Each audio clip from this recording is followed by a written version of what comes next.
Salut, bienvenue dans Ça tourne pas rond, le podcast qui répond chaque semaine aux questions que vous vous posez, quelles que soient vos interrogations, dans votre rapport aux autres, dans votre rapport au monde ou à vous-même, vous les partagez avec nous et Mardi Noir, psychologue et psychanalyste, tentera d'y répondre. Bonjour Mardi Noir. Bonjour Christophe. Cette semaine, nous répondons à Madeleine qui s'interroge à propos d'un cliché souvent colporté à propos des psys. Sur le divan, au bout d'un moment, on en vient toujours à la même conclusion. Ce qui nous arrive, ça nous arrive à cause de nos parents. Alors c'est un cliché qui a la vie dure, et du coup je vous le demande, Mardi Noir, est-ce qu'il n'y a pas un peu de vrai là-dedans ? Eh bien oui, dire que nos malheurs sont la faute de nos parents, c'est presque toujours un passage obligé. Pourtant, ce n'est pas si simple de les attaquer. Désidéaliser la figure parentale n'est pas un exercice facile. J'entends souvent mes patients prendre 1000 précautions verbales avant de se plaindre d'une mère qui, par exemple, pleurait tout le temps. Ils disent des trucs du style « Non mais je lui en veux pas du tout, elle s'occupait très bien de moi, j'ai été aimée, mais oui, ça m'arrivait souvent de la surprendre, enfermée dans sa chambre en pleurs. » Et ils ajoutent qu'ils ne voient pas bien le rapport avec leurs problèmes actuels. Oui, c'est toujours le cas, on voit jamais trop bien le rapport avec les problèmes actuels, mais pourtant, on va le voir, le rôle des parents est primordial dans ce qu'on devient tous, que ça aille dans nos vies ou pas, mais c'est quelque chose que beaucoup de patients ont du mal à réaliser. Dans mon cas, j'ai protégé longtemps mes parents quand j'allais chez le psy. Je ne voyais aucune raison valable de décrire la manière qu'ils avaient de fonctionner. Je répétais que tout allait merveilleusement bien, dans le meilleur des mondes, seulement je n'arrivais pas à sortir de ma chambre sans suffoquer d'angoisse. Pour aller encore plus loin, j'ajoutais que mes parents se demandaient bien ce que j'avais, qu'ils étaient les premiers surpris d'avoir une fille aussi anxieuse et cherchaient de bonne foi comment me soulager. Et finalement, vous avez trouvé une explication ? J'ai commencé mon analyse parce que j'avais une phobie, celle de vomir. En séance, j'ai raconté à ma psy que mon père n'était pas mon père biologique. Et je le sais parce que j'ai réussi à le faire avouer à ma mère.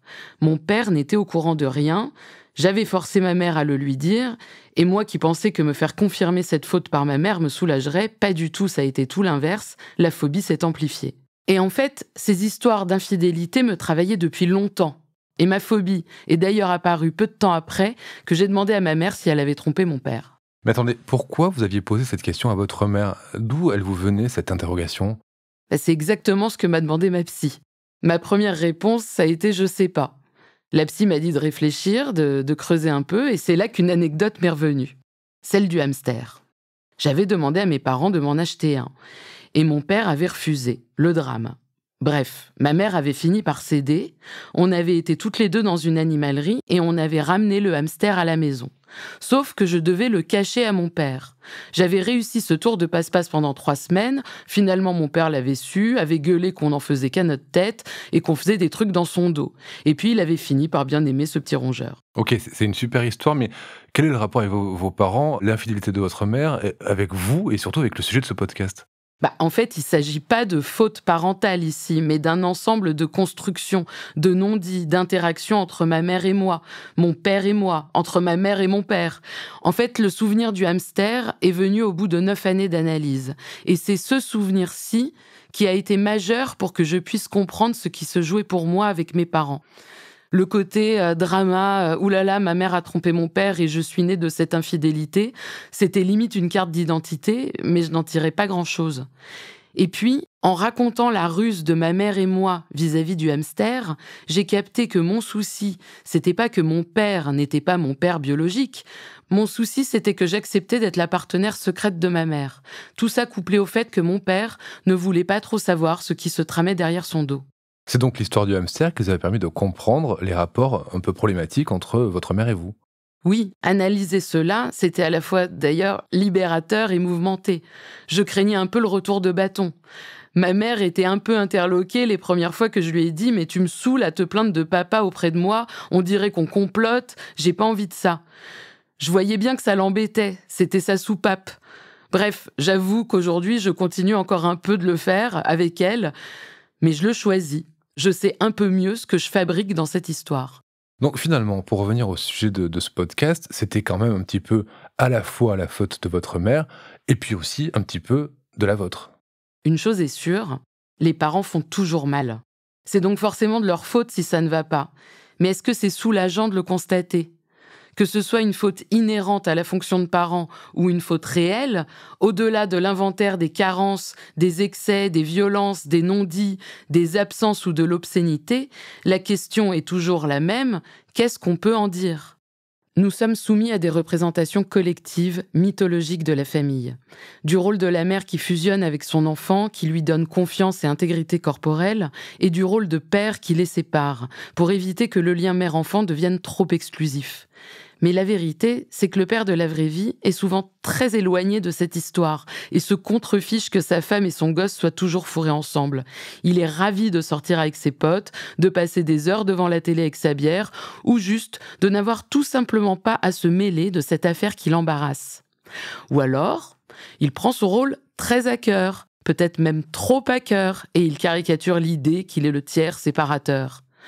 Parfois, il n'existe plus, il a déserté. Ou il est même peut-être parfois plus maternant que sa femme. La mère, elle, peut être déprimée, voire agressive, collante, inquiète, trop dynamique, isolée ou paranoïaque.